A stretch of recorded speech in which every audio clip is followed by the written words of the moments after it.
Shalom Bapak Ibu Saudara yang dikasihi Tuhan.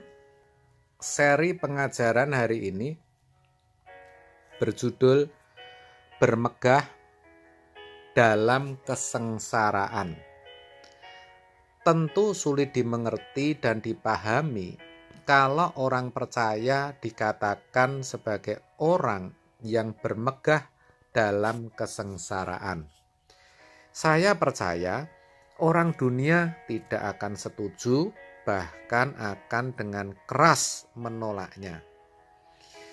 Jangankan orang dunia, saudara, orang Kristen sendiri saja, kalau mau jujur, banyak yang tidak setuju. Mereka berpikir bahwa Tuhan itu penuh kasih dan murah hati. Dia ada untuk memberkati serta memberikan kemudahan hidup atau kenyamanan bagi yang berbakti kepadanya. Pandangan atau pemikiran seperti itu sebenarnya pemikiran yang pendek dan sempit, dan yang jelas tidak alkitabiah.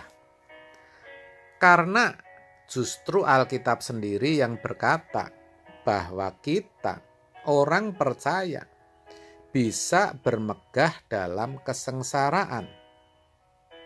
Kita baca, saudara, apa yang tertulis dalam Roma 5 ayat 3-4. Demikian.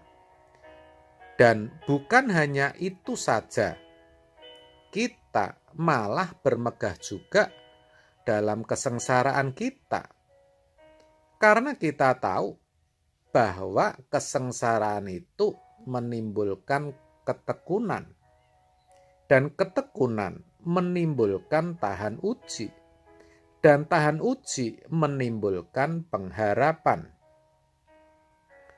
Kata malah dalam ayat di atas mengesankan sesuatu yang ekstrim, dalam arti sesuatu yang mestinya tidak harus terjadi atau dialami oleh orang percaya, tetapi itu harus terjadi dan dialami.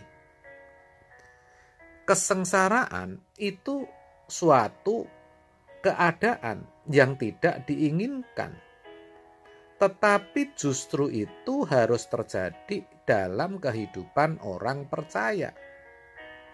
Bahkan orang yang mengalaminya harus bermegah, harus bersukacita.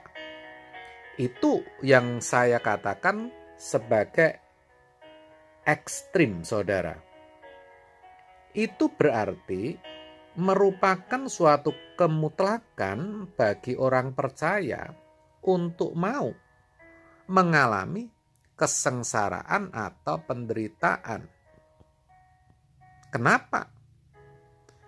Karena ternyata kesengsaraan tidak bisa dipisahkan atau sangat terkait dengan pengharapan untuk menerima kemuliaan Allah. Dikatakan kesengsaraan menimbulkan ketekunan. Ibarat orang yang jatuh karena tersangkut masalah, maka otomatis kalau misalnya itu masalah pekerjaan sampai bangkrut misalnya, pasti harus dimulai dari bawah atau dari nol lagi.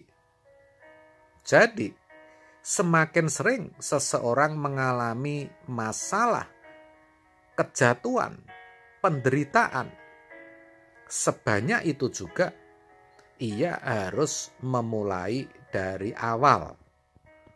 Itu berat dan tidak enak memang. Tetapi tanpa sadar, sesungguhnya orang itu sedang berlatih ketekunan. Semakin banyak masalah yang dialami, semakin banyak ia akan beroleh pengalaman untuk menghadapinya. Akibatnya semakin ia berhati-hati dalam menjalani kehidupan.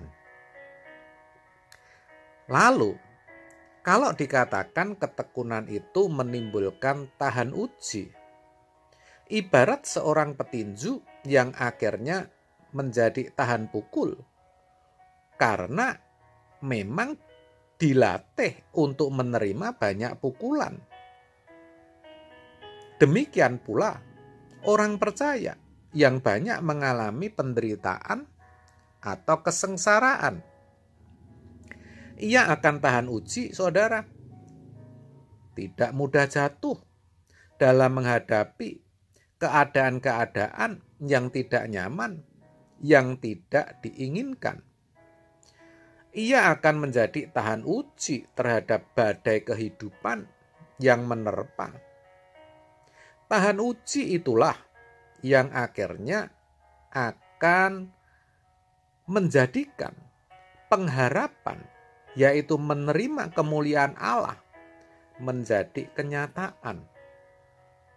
Dengan kata lain, tanpa seseorang mau mengalami penderitaan atau kesengsaraan karena Kristus, tidak mungkin ia akan dimuliakan bersama-sama dengan Dia. Maka benarlah apa yang tertulis dalam Roma 8 ayat 17. Dan jika kita adalah anak, maka kita juga adalah ahli waris. Maksudnya, orang-orang yang berhak menerima janji-janji Allah, yang akan menerimanya bersama-sama dengan Kristus, yaitu, perhatikan, jika kita menderita bersama-sama dengan Dia, supaya kita juga dipermuliakan bersama-sama dengan Dia. Jadi saudaraku, barangkali saat ini saudara sedang mengalami masalah. Apakah itu berupa sakit yang belum kunjung sembuh, kesulitan ekonomi, masalah rumah tangga, atau sedang menghadapi kasus hukum? Saudara benar-benar menderita. Ingat saudaraku, sesuatu yang pahit bisa menjadi manis ketika kita mengasihi Tuhan. Melalui kebenaran ini, kiranya saudara sadar dan boleh dikuatkan dengan suatu pengharapan bahwa kelak saudara akan dimuliakan bersama-sama dengan Allah. Jadi jangan lari,